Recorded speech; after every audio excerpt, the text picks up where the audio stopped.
Put your hands together for the one, the only, Geoffrey James Neill.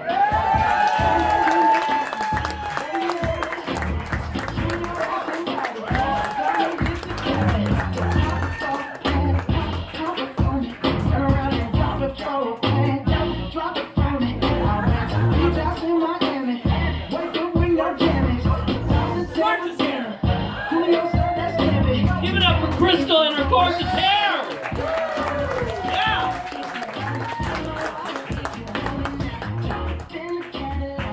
Welcome, you guys. Thank you for coming. Yeah!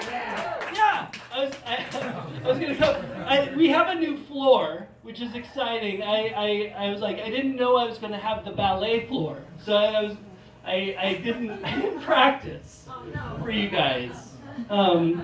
Usually it's a black floor, which, you know, I mean, so, but now we can get up and dance. Yeah. There's a lot of people in the world, right? There's a lot of people. I'm noticing that for myself, that there's a lot of people in the world. And I notice this specifically when there are bicycles that go by with people with biker shorts on. I'm like, because not that there's a lot of biker shorts going by, but mainly that there's a market to buy and sell fluorescent lycra. Like, I'm like, whoa, that's a lot of people. Like, that's a lot of consciousness out there. And I personally had some tight pants experiences lately. Yes. Oh, I had some tight pants. Because what happened, I started going. I had to go to work. And I put on work pants, and the work pants a little tight, and I'm like, did I dry these? Because you know, when you dry things, they kind of shrink. And it's like one of the worst things that you can do for garments that are like over $30. And it's like, I'm always the culprit. I'm the culprit. I'm like, Crystal, she throws a $1 zillion tiny outfit in front of me going, did you dry this? And of course I dried it. I took it and put the wash in the dryer. And because I don't want, have you ever like let it go overnight? It like smells like the like stairway of a parking facility. Somebody just peed all over. I've gone to school with that shirt, and I don't want that experience again. And so yeah, of course I put it in the dryer, and so now I realize that I fucking dried my pants, and I'm like, well, because now it's morning, and I need pants today. You know, it's morning, and I need pants today. So I don't know really what to do. So I just put them on, and I'm like, oh, okay, this will work out. And that's when I realized, like, the tailors knew what they were doing, because they have like this like 3-lock system where they like there's like a button, and then you like. And then there's like hooks, and then you like zip it up. It's like a SWAT team, you know. Because I realized that if it wasn't like if it was just one button, it would be like, you know, the one button would be like, oh my God, please, Jesus. And so my pants were gonna hold together, and I was like, yeah, this is gonna work out. And then I realized, like, you know, midway, you know, noontime, that like this was gonna work out, and then there's like, it was like a tooth in my and it's just like, oh, and finally I got home and I was like, oh, and you know, I had to put on my stretchable knits. And, all right, now I'm ready, and you know, so, but I do the laundry. because I'm wonderful. And I put them, because I like the sudsing, and then the like dryer sheet, and like, you know, and I sometimes fold, but that's why he's wonderful. But that's where like it ends, you know, because they just sit in the basket, like waiting. They're like really excited to be put in drawers. They're like, oh, you know, and I kind of rob them of their journey's end. I'm like, they're just like, wait, what happened to my destiny?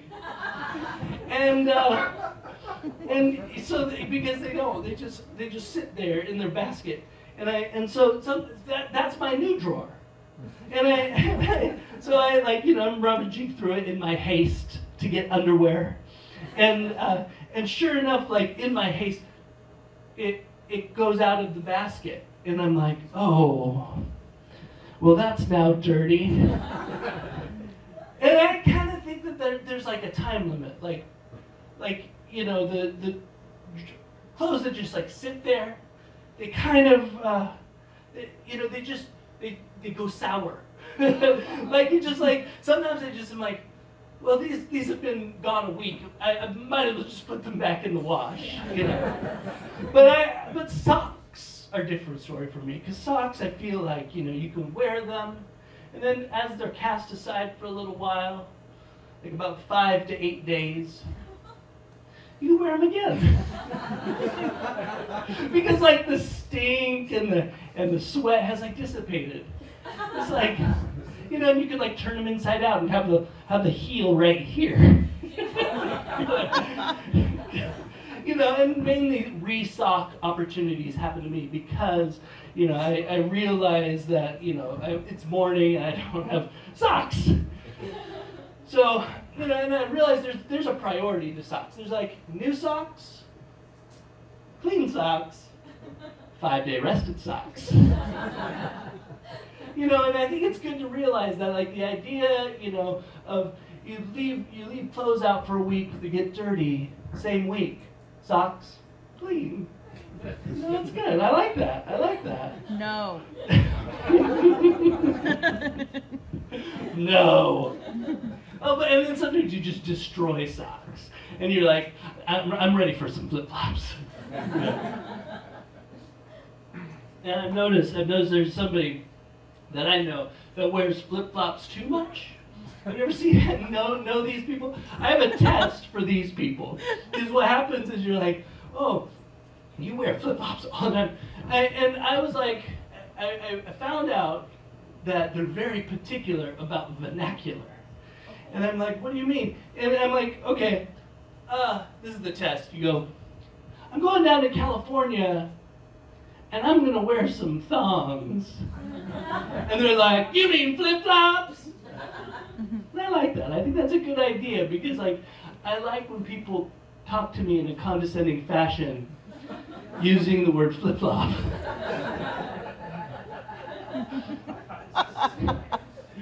So I'm an ex-pastor now, you guys. It's weird. It's weird. It's not it's just weird. It's a weird thing.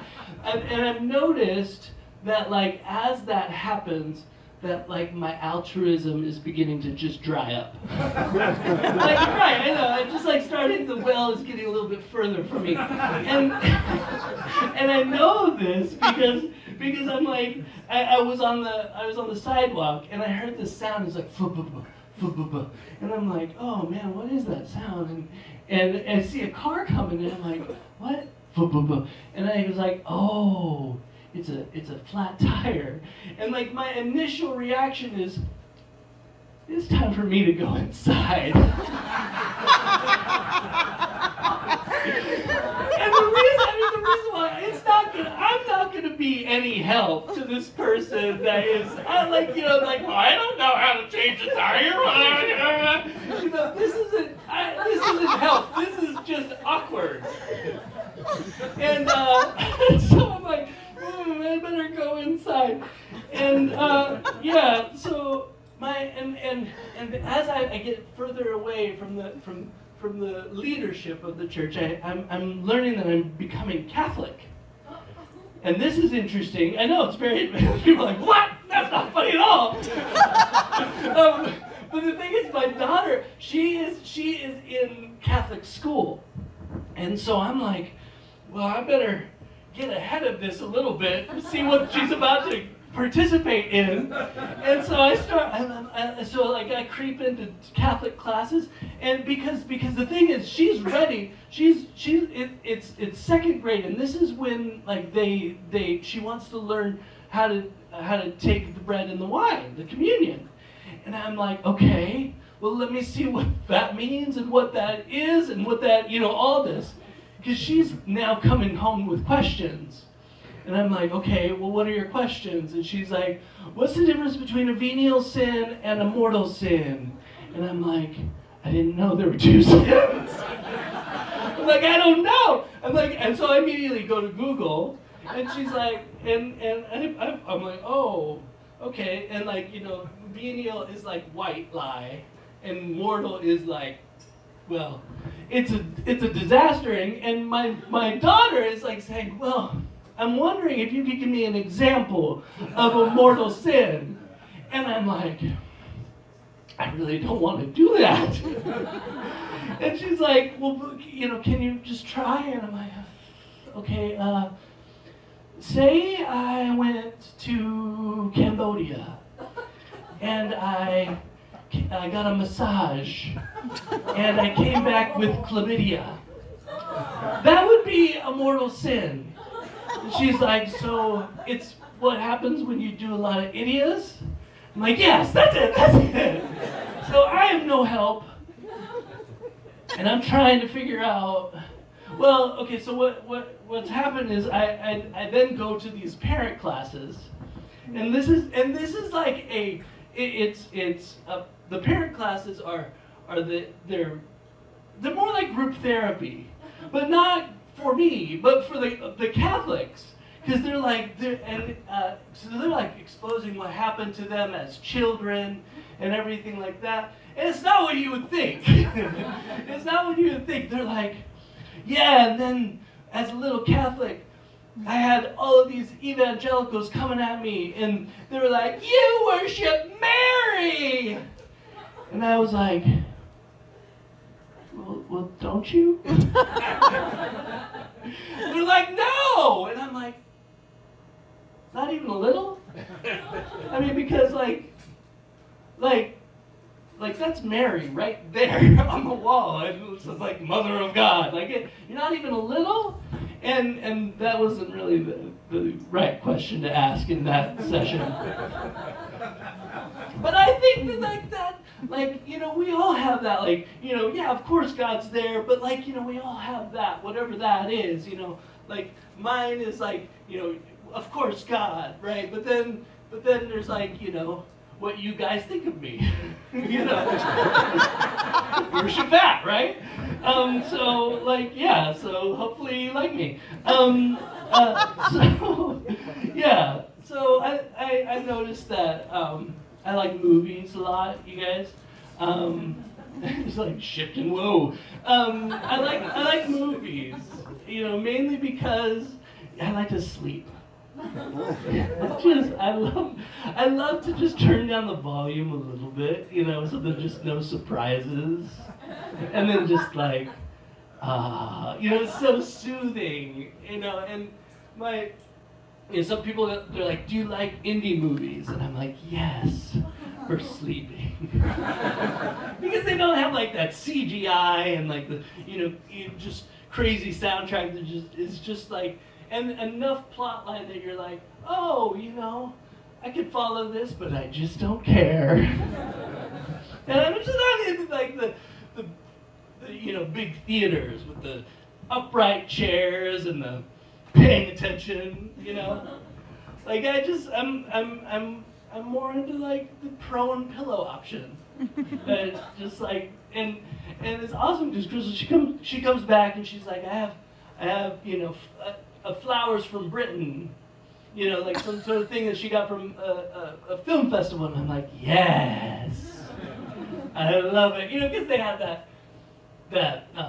British accent, you know, and it was just so soothing. And I'm like, oh, yeah, because they're just telling me, you know, don't invest in my plot line. And I'm like, okay, that's awesome. And you know, like I was like getting ready for this. I was like, okay, you know, and I ended up writing like this whole like thing that I was like, okay, now I'll come out and I'll come do like a dance and whatever. And I was really excited about it. And then I like tried it out, and it was like about art, and it was like totally pretentious and totally like, you know, I was like going for it. I was like, ah, yeah. And then I realized I was like, but I don't like the ballet. I was like, I fall asleep in the opera, and I realized like I was like the extent of my culture is like Thor Ragnarok. Like that's like what I'm like. I'm like there in regards to what I'm interested in, and it's just sad. Like I'm not like cultured that way. You know, so I basically try to get any sort of like, you know, blockbuster coming my way.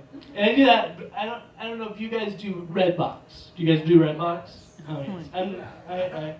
Redbox for me, it's like a difficult situation. Because like I love Redbox because it's like, you know, it's like the CEO didn't even try. You know, they're like, we're gonna call it Redbox. Like, well, why not like movie vending machines? They're like, nope.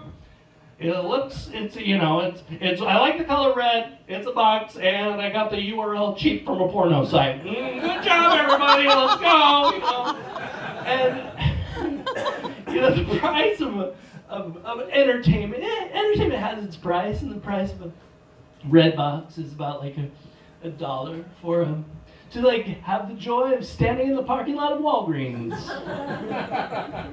But like when you're in line, you have that ability to like ponder amazing, you know, philosophy.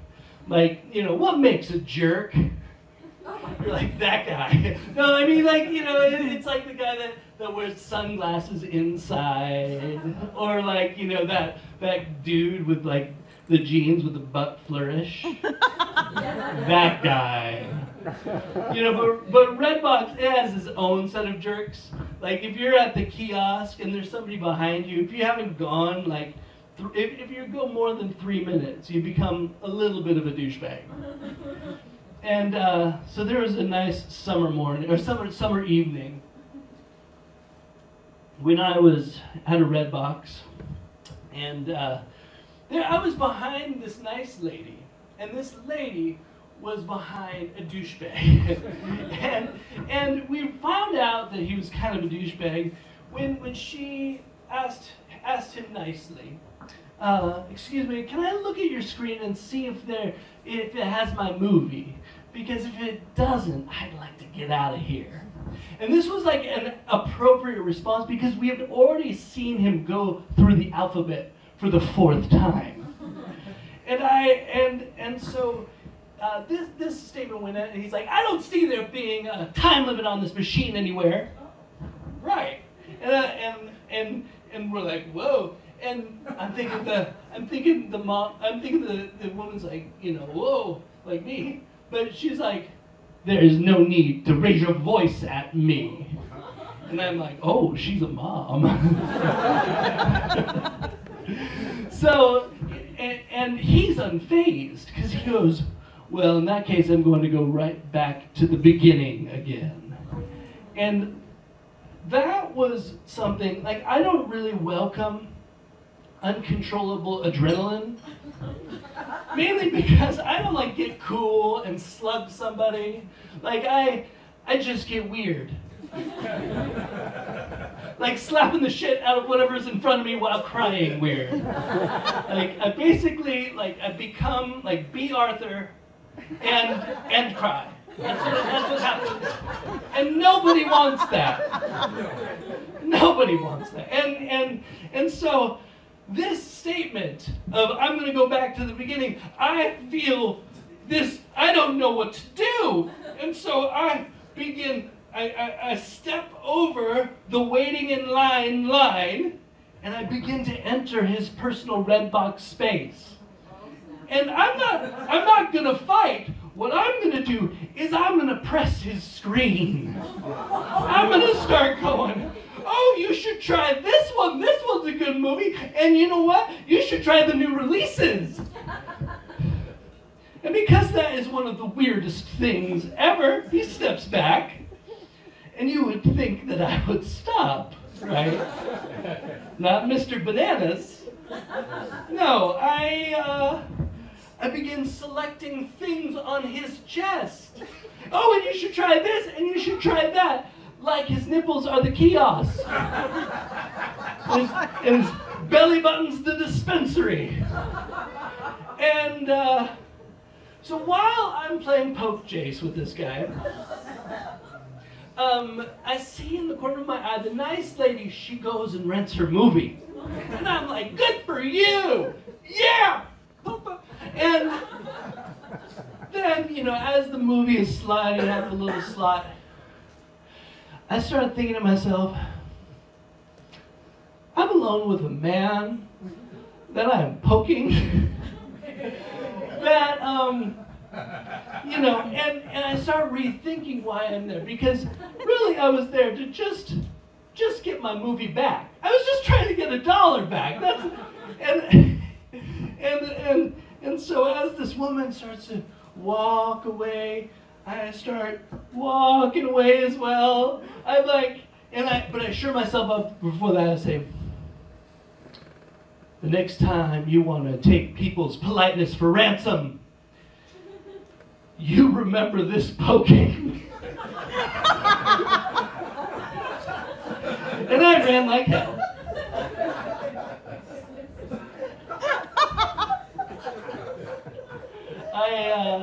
I told that story to Crystal, and she was like,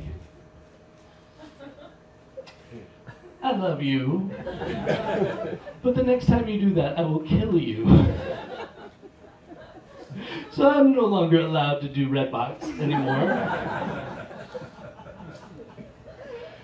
But we do. We like to say I love you a lot to each other. I mean, come on. I know. Who likes to say I love you? I do.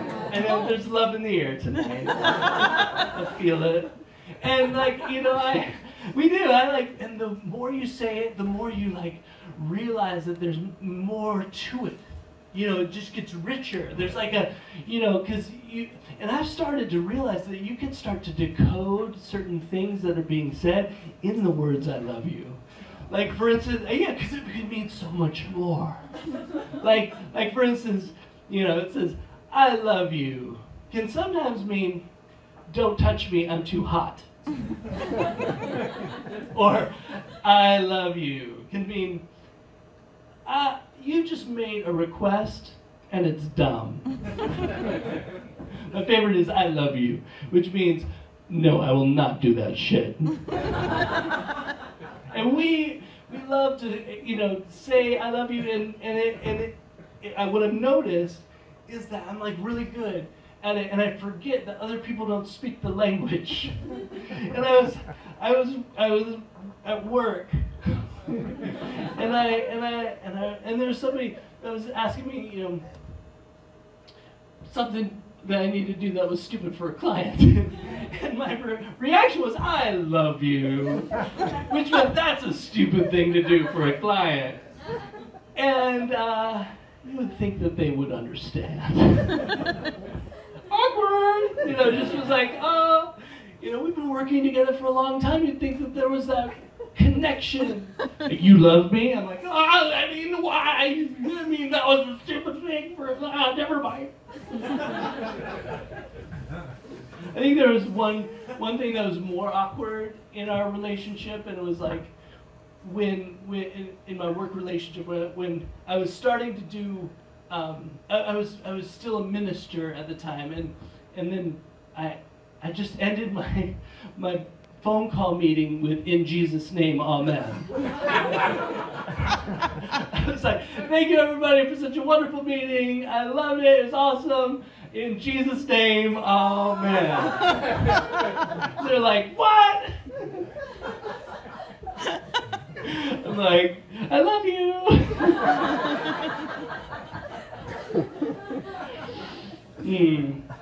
So I get self-conscious sometimes. Like, you know, I get self-conscious. I get self-conscious about my breath. And I don't know if you guys get that way, but I kind of have reason to be self-conscious sometimes. But there was this one person that I knew that was like, they had really bad breath. Like, I know, it's sad, but it was kind of funny. And they, you know, like, you know, Joel had epic bad breath. Like, epic, like, he had 3 feet away breath. He was known for his breath. You know, it was like, what, like, you know, just like hot, like diarrhea wolf is what it was. Right, you can smell it right now, you get the idea. It was just, if 3 feet away, you'd be like, oh. But I, like, so one morning, I was getting my daughter ready for school, and she shuddered. And I'm like, what? And she's like, Daddy, did you brush your teeth with Joel's teeth?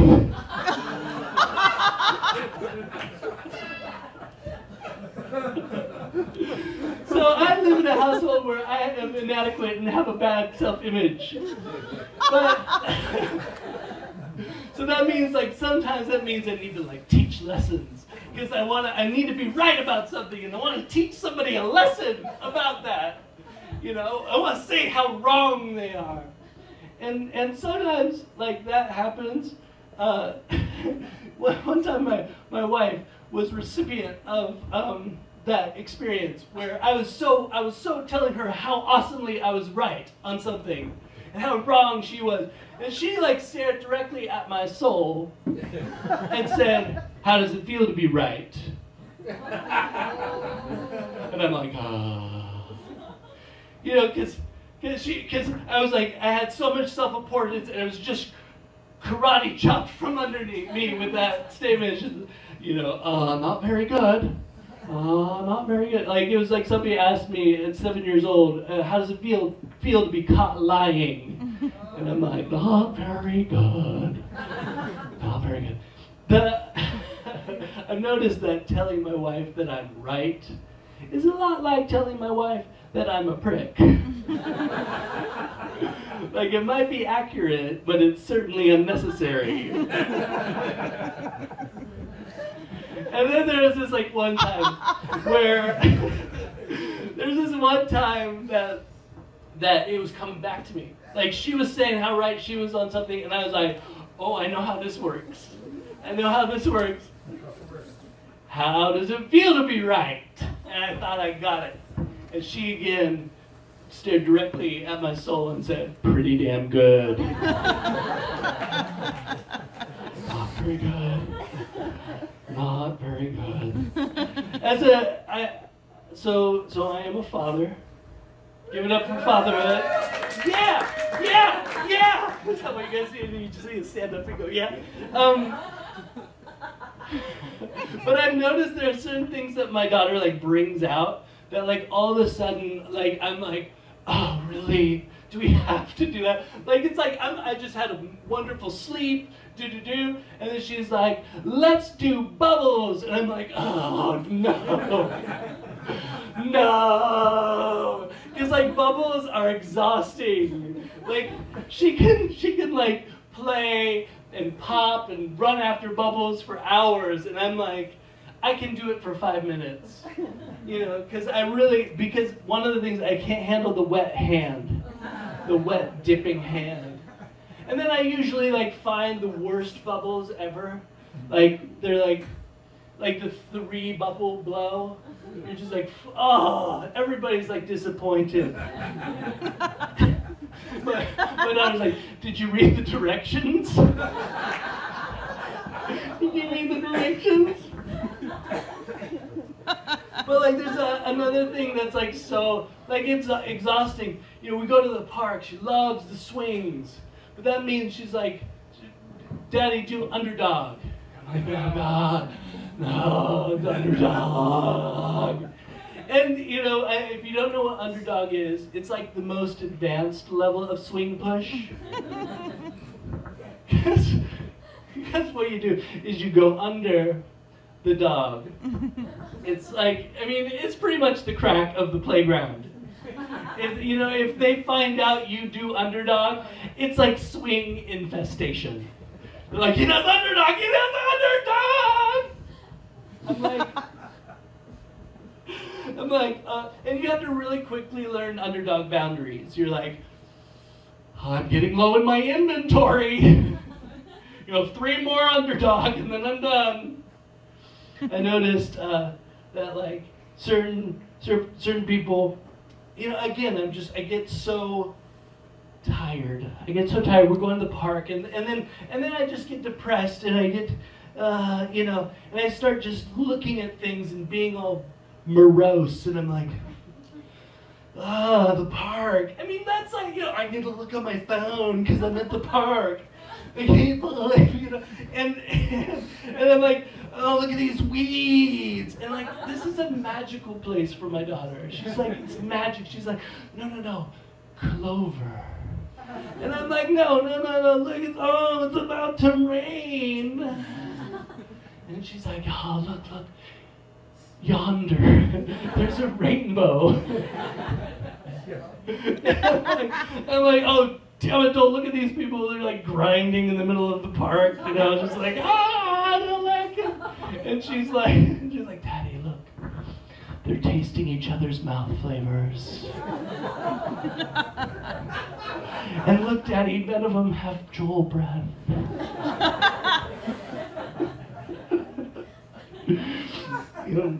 I've noticed certain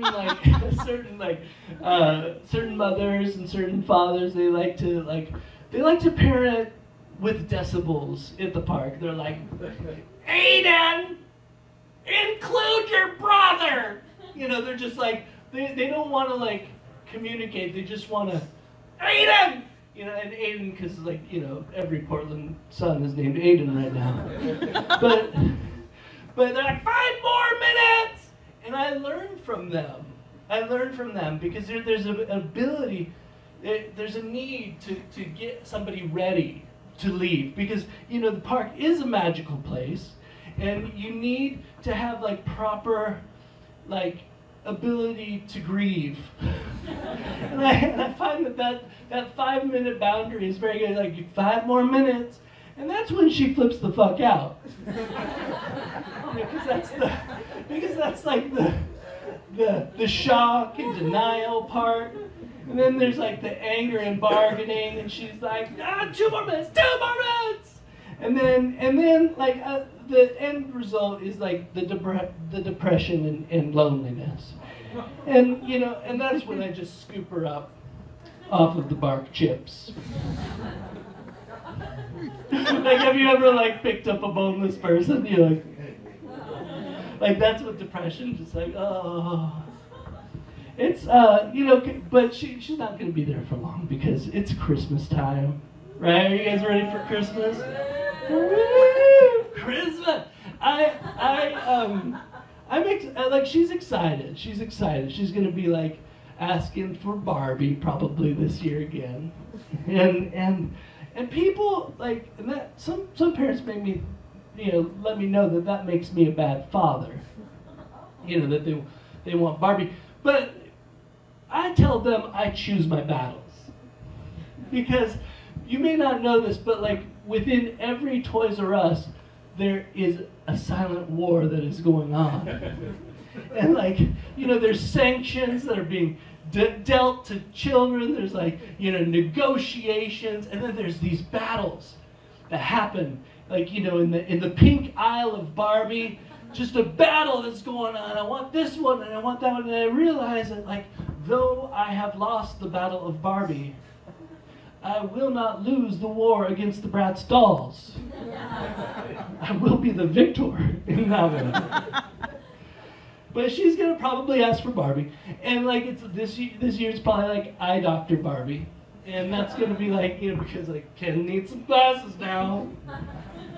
And I've noticed that like it's gonna be eye doctor Barbie for about like 3 seconds, because you're gonna take her out of the package and clip that terrible thing that's holding her head onto the box, and then it's like eye doctor Barbie, 1, 2, 3, naked Barbie. Just naked Barbie. She has like 40,000 Barbie, and all of them are nude. Just hanging out, nude, being creepy in corners. I'm like, naked Barbie, huh? And I wake up in the middle of the night, and Barbie is there with like her friends, Midge and Raquel. They're like sitting there, looking at me with their dead eyes from Bathtub Alley as I pee. It's like a terrible plastic dead hooker SVU. Naked Barbie!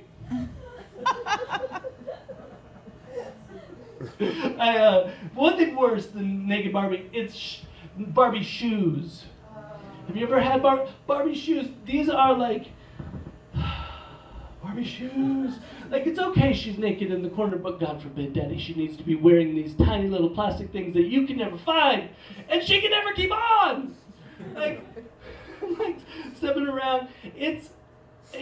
Barbie shoes are about 30 minutes of crying in my house every day. She's like, I can't put them on. Can you help me put them on? I gotta.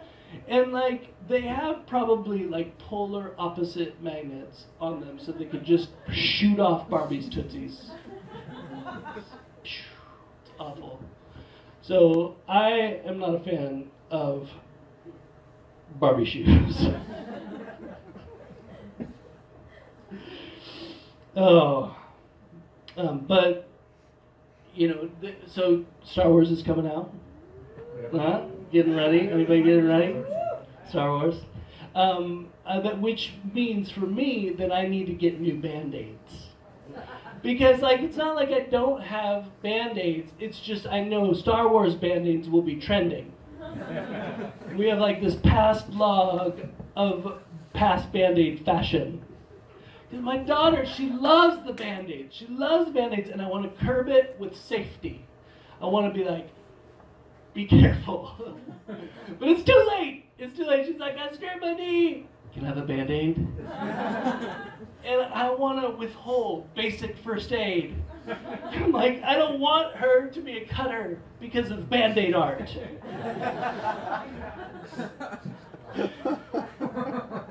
And you know that, like, you know that that's when you've made it as an artist. You know, you're like, George Lucas, he's on a Band-Aid. You know, Walt Disney on a Band-Aid. Like, the guy who invented the narwhal. There's, and like, there's they're like so stoked. I'm an artist now, and they're like, what do you do? I'm into Band-Aid art. And then they realize that they're just putting Darth Vader's face on a tiny little rubber canvas. But it's the selection process that's tiring. It's like, because what they do, Band-Aid doesn't help you. Because it's the gauze pad isn't the issue, it's the picture on the outside. And it's like a surprise, because they're opaque. So you have to open it, and you're like, oh, and my daughter's like, no, I don't want that one. And I'm like, this is not fashion. This is wound dressing.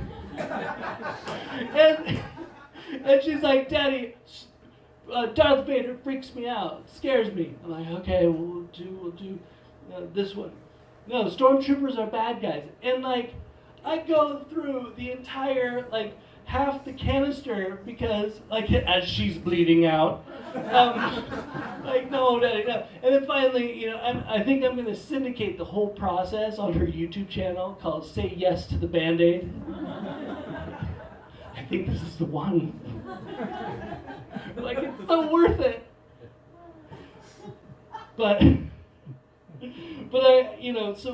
I also, we haven't been doing a lot of sports recently.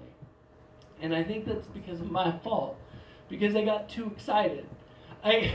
Because my daughter, she signed up for T-ball. And I was like, oh, we're doing T-ball. And she's like, yeah, so now we need to go get socks and shorts that match Audrey and Rochelle. And I'm like, oh, this is not just run, but runway.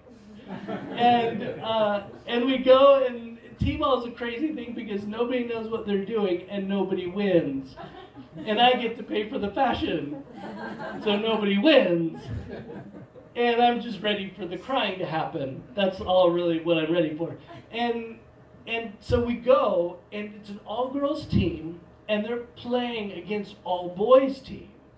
And I'm like starting to get scared because they can both throw and catch. And I'm like, oh God. But then I see that my daughter is like fourth in the lineup, which means that she's the ringer, which means if she hits a home run, like everybody else will go home. And I'm like, and something inside me snaps.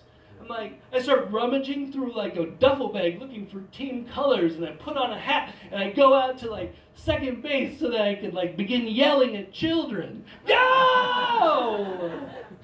I don't know what happened to me because like I'm not like a sports person, but like I think I tasted a new type of crack.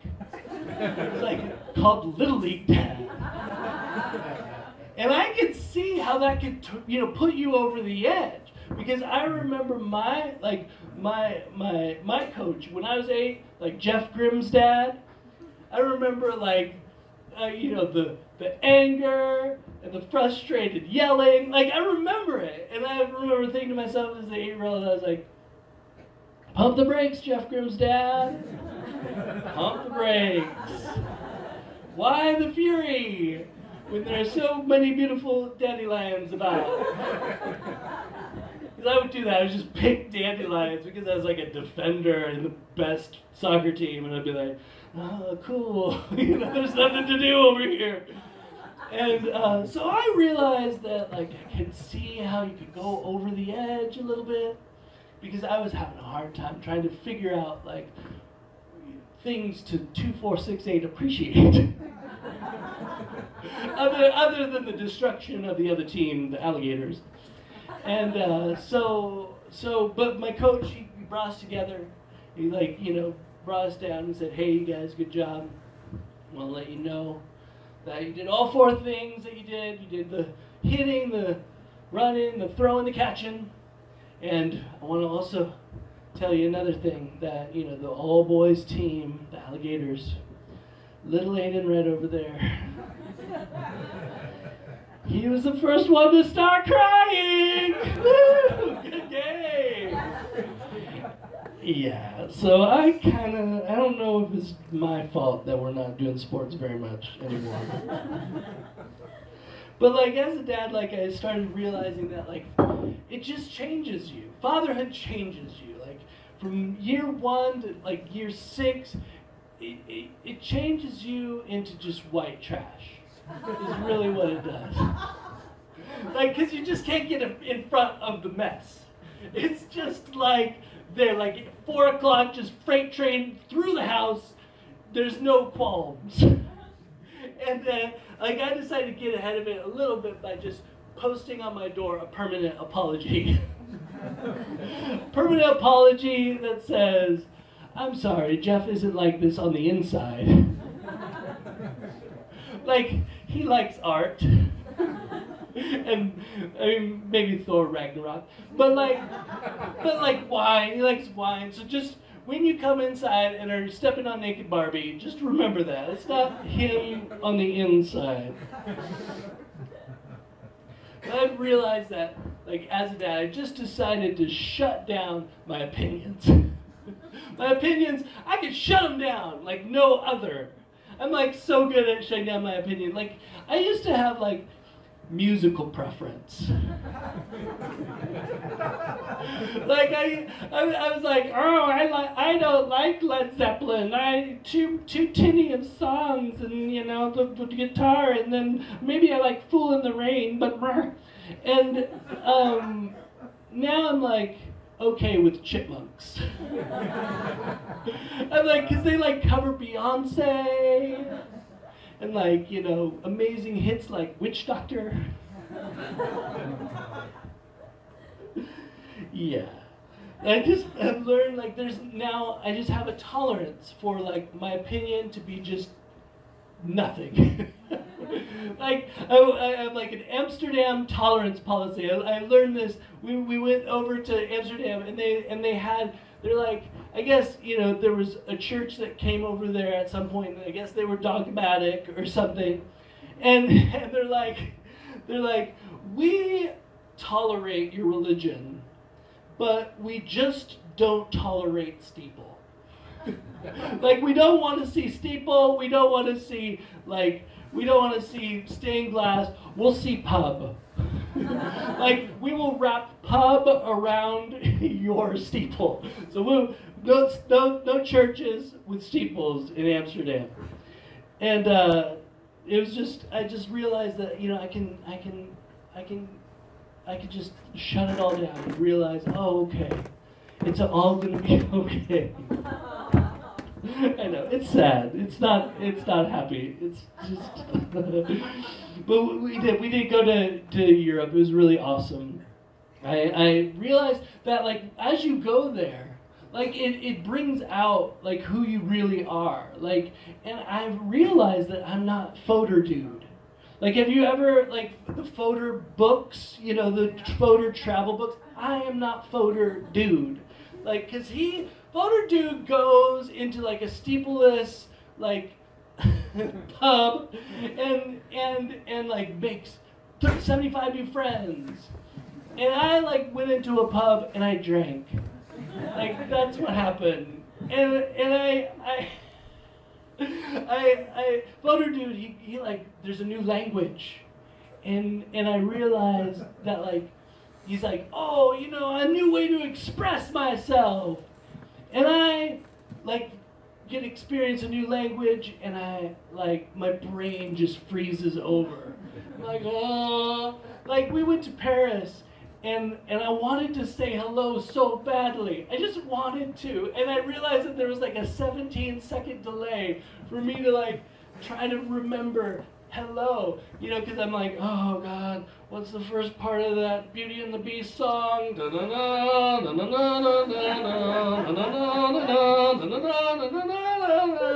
Bonjour. Like, just, oh. But we did. We went to Paris, and there was just, it was like, the stuff is so big there. It's just so big, and like the accents, like a huge accent, and like a lot of pride. It's pretty much like the Texas of Europe, is what it is. It's just like tons of, like, it's huge, and it's like, it's so spectacular. It's like a spectacular movement of patience, because it takes so long. Everything takes so long. They're like, what? They just chill out. Like, they just chill. And you have to wait in line, and you're like walking in the Champs-Élysées, and it's like a block, and it's like 2-hour block. You're like, oh my God. And then you're like in like McDonald's, and you're waiting like 2 hours for like, I only wanted ketchup, you know. And I did go to McDonald's in Paris, and you are better than me, so that's okay. But we, you know, I learned about art, you know, and Thor Ragnarok wasn't there, and I realized there was just so much, like, there was so much sculptors, like, sculpting, and I learned, like, the difference between, like, the good sculptor and, like, the mediocre sculptor, because, like, as you're walking under, like, one of these statues, like 2 hours later, you realize, like, the mediocre sculptor is just, like, huge amount of ball sack. Like, just golden ball sack. And you're like, oh, and you're like, thank you, Rodin, for that extra curvature of cloth that happened, you know, so that you just didn't have to walk that much time under golden taint. You're just like, yes, thank you, Rodin. There's a guy that told us this is how you do Europe. This is how you do Paris. You buy the bread and you get the wine and you sit and you eat the bread and you drink the wine. And I think he's absolutely right. Because when you're like waiting and frustrated. Nothing helps more than being like drunk and carbo loaded. It's awesome. So we got to travel all through Europe, and what I learned, like this is like the nuts and bolts of Europe, is like as you go south, there's just more tomato. and like the cheese gets looser.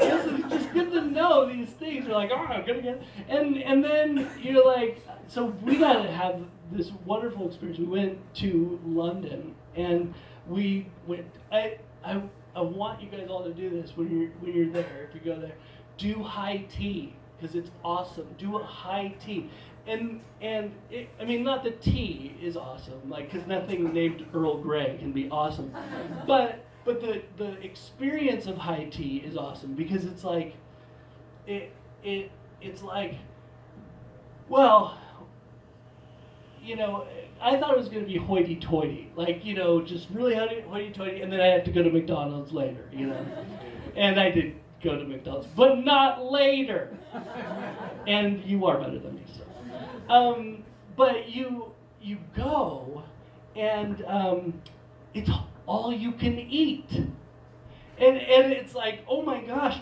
because I didn't realize this, but like high tea is like the King's Buffet of London.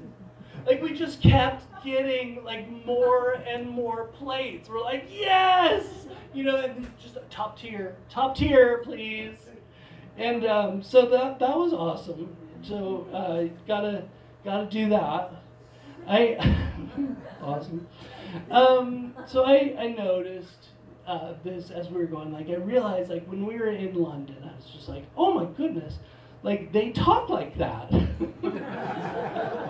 I was like, because I thought it was in a movie, you know. It's just like, what?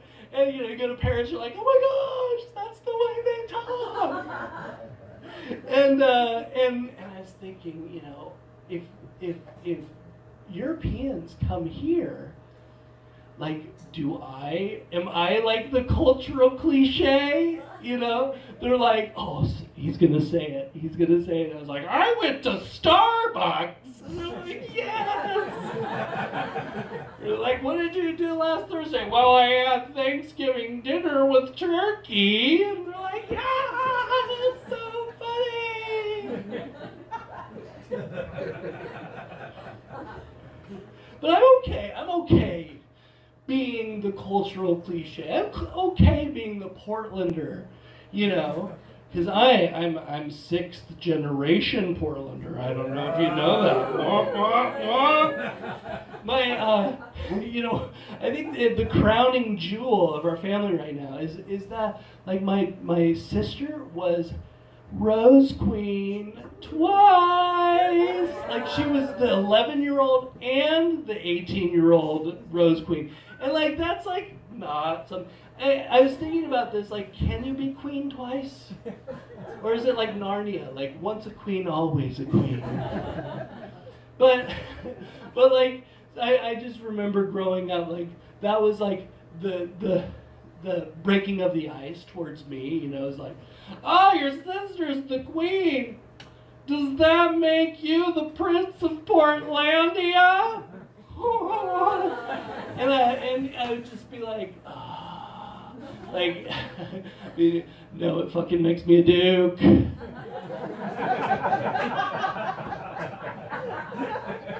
Like, oh, well, I don't know what to do now. But I'm okay. I'm okay being that cliche. Like I want to sip my coffee, right? Yeah, I wanna recycle. Yeah, I wanna stand in line for brunch. Yeah, you know, I want us all after I leave here to talk about our son Aiden. All right, you guys, thank you so much for being here tonight.